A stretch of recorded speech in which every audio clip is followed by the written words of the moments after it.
ہے گائز السلام علیکم، دس از می محمد افاق خان. اور ایک خبر کے مطابق پاکستان نرسنگ کونسل نے نرسنگ طالبات کے حجاب پر پابندی عائد کر دی. ملک بھر میں نرسنگ طالبات کے حجاب پہننے پر پابندی ہوگی.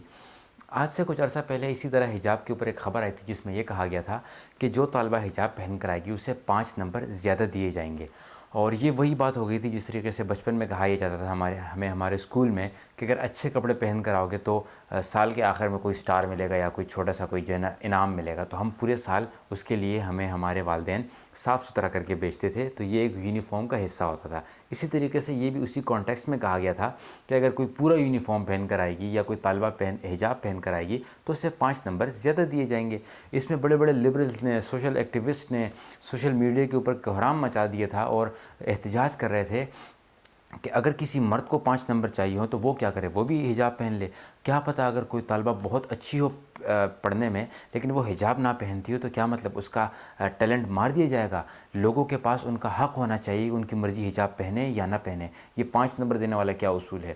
اب اس خبر کے بعد سارے کے سارے چپ ہیں. چلو وہ تو 5 نمبر کی بات تھی، یہاں تو پورا کا پورا مستقبل تباہ ہو سکتا ہے. کوئی طالبہ ایسی بھی ہو سکتی ہے جو پڑھائی میں سب سے زیادہ اچھی ہو لیکن وہ حجاب پہنتی ہو، حجاب کے بغیر وہ کبھی گھر سے باہر نہ نکلی ہو، تو اس کا مستقبل تباہ ہو سکتا ہے، وہ پڑھائی چھوڑ سکتی ہے اور بہت سے بڑے بڑے مسائل ہو سکتے ہیں.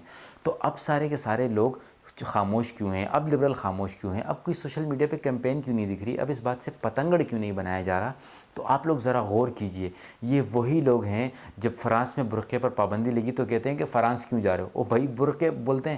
پھر یہ لوگ کہتے ہیں برقعے پر پابندی اس لیے لگی تھی کیونکہ برقعہ بدنام تھا، لیکن برقعے کو دوبارہ سے نام دینے کے لیے انہوں نے اپنی خواتین کو برقعہ نہیں پہنایا. یہ نہیں کہا کہ تم برقعہ پہن کے اچھے کام کرنے لگ جاؤ تاکہ دوبارہ سے برقعے کا نام بن جائے. لیکن آپ لوگ یاد رکھیے گا اور ان لوگوں کو ضرور نوٹ کیجیے گا کہ یہ کون لوگ ہیں جو چھوٹی سی بات کا بڑا پتنگڑ بنا دیتے ہیں.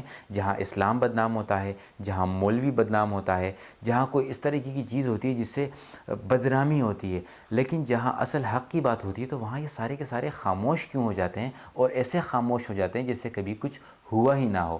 تو اگر آپ ایسی کسی کو جانتے ہو ضرور ٹیگ کیجیے اور یہ پوچھیے کہ تم تو وہی تھے نا جو 5 نمبر کے اوپر مذاق بنا رہے تھے، پتنگڑ بنا رہے تھے، یہ کہہ رہے تھے کہ اپنا حق ہونا چاہیے. اب کہاں گئے تمہارے اندر کا وہ لیڈر کیوں مر گیا کہ اب تو پوری کی پوری پابندی لگا دی گئی؟ اب کیوں، چلو اب یہ کیوں نہیں کہہ رہے کہ یار لوگوں کے پاس ان کا حق ہونا چاہیے کہ انہیں کس طریقے سے رہنا ہے؟ میں ہمیشہ ایک بات کہتا ہوں، یہاں بھی جاتے جاتے کہوں گا کہ اگر آپ کسی لڑکی کو یہ کہیں کہ تم اپنی چادر اتارو تو یہ بہت بڑی بے عزتی ہے، لیکن اگر آپ یہ کسی سے یہ کہیں کہ چادر پہنو تو یہ کم بے عزتی ہے. چلو مان لیتے ہیں وہ یہ کہے گی کہ تم کون ہوتے ہو مجھے بولنے والے، لیکن وہ اتنی اس کو بری بات نہیں لگے گی جتنی یہ بات بری لگے گی کہ تم کہو کہ چادر اتارو. ایک اور عجیب سی بات کہتا ہوا چلوں کہ یاد رکھیے گا کہ اگر خدا نہ خواستہ کسی کا ریپ ہوتا ہے تو کپڑے اتارے جاتے ہیں، کپڑے پہنائے نہیں جاتے. تو یہاں باقاعدہ حجاب پہننے پر پابندی لگی ہے. آپ یہ چھوڑ دیجئے کہ یار آپ اسلامی ہو جائیں گے، مولوی ہو جائیں گے، لیکن اس بات پہ فوکس کر لیجئے کہ کتنی طالبات یونیورسٹی جانا ہی چھوڑ دیں گی یا کتنی طالبات نرسنگ ہی چھوڑ دیں گی.